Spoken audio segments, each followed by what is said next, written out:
यहाँ खड़ा होकर ऐसा लग रहा है कहाँ राजा भोज कहाँ गंगू तेली। क्योंकि ये अच्छी एक मुहावरा है, कहावत भी है हमारे यहाँ कि कहाँ राजा भोज और कहाँ गंगू तेली। पर इस जो कहावत है, जो मुहावरा है, उसका अर्थ वास्तविक में बहुत कम लोग ही जानते होंगे, समझते होंगे। तो जो भोज हैं उनके बारे में तो बहुत सारे लोग जानते ही होंगे। हमारे क्षेत्र का नाम भी उन्हीं के नाम पर रखा गया है और काफ़ी प्रसिद्ध सम्राट में परमार वंशीय राजा थे। परमार वंश के संस्थापक जो थे उपेंद्र अथवा कृष्णराज थे और उनकी राजधानी उज्जैन थी। बाद में जिसे धार्मिक स्थापित किया गया। राजा भोज जो अति प्रसिद्ध राजा थे, उनके जो पिताजी थे सिंधुराज, सिंधुराज का थोड़ा कम आयु में जब राज्य शासन चला रहे थे उसी समय उनकी मृत्यु हो गई। तो उनके जो छोटे भाई थे मुंज, उनको राज्य शासन प्राप्त हुआ। तो मुंज जो थे, अब उस समय जो राजा भोज थे अल्पायु के थे और उनका थोड़ा राज्य शासन किसी के भी अधीन आए तो उसके अंतर्गत लालसा आ जाती है।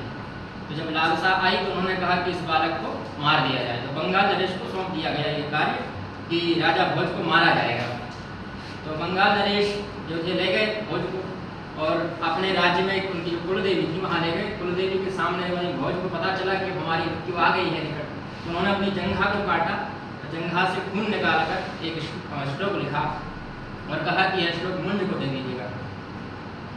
ये सब जो है मैं प्रमाणित बोल रहा हूँ, भोज प्रबंध से है। और आप जानते ही हैं हमारे जो भोज थे कितने विद्वान थे। उन्होंने कई ग्रंथों का प्रणयन किया जिनमें सरस्वती कंठा वर्णम है और एक भोज प्रबंध है। भोज प्रबंध में बड़ा ही सुंदर श्लोक उन्होंने लिखा कि मानधाता च महीपति, मानधाता च महीपति कृतयुगालंकार भूतो गतः सेतुर्योन महादधौ विरचितः वासव दशास्यांतकः अन्ये चापि दुष्टरः प्रभृतयो यातादिकं भूपते नैके नापि समं गता वसुमती मुंजत्वया यास्यति। हे मुंज, तुझे वह यास्य होगी, प्राप्त हो पाएगी। क्या प्राप्त होगी? यह जो भूमि है जो राजा राम को प्राप्त नहीं हो पाई, जिन्होंने विशाल समुद्र पर अपना वो बना दिया था पुल। युधिष्ठिर को प्राप्त नहीं हुई, सदैव सत्य बोलते थे। मानधाता को प्राप्त नहीं हुई और ऐसे महान लोगों को, रावण को प्राप्त नहीं हुई, वह तुझे प्राप्त हो जाएगी। तू मुझे मारकर ये सोचता है कि ये तुझे प्राप्त हो जाएगी, तो हो सकता है कि तुझे प्राप्त हो जाएगी भूमि। तो उससे मुंज का हृदय वाकई में परिवर्तन हो गया कि वाकई में ये जो लड़का है बहुत विद्वान है। इतनी अल्पायु में इतना अच्छा श्लोक लिखा और यह बहुत सारगर्भित श्लोक है। और जो राजा भोज थे उनको विद्वानों का सम्राट कहा जाता था, विद्वानों का संरक्षक कहा जाता था। एक और श्लोक है कि अद्य धारा सदा लंबा सरस्वती पंडिता मंडिता सर्वे भोजराजे भुविस्थिते।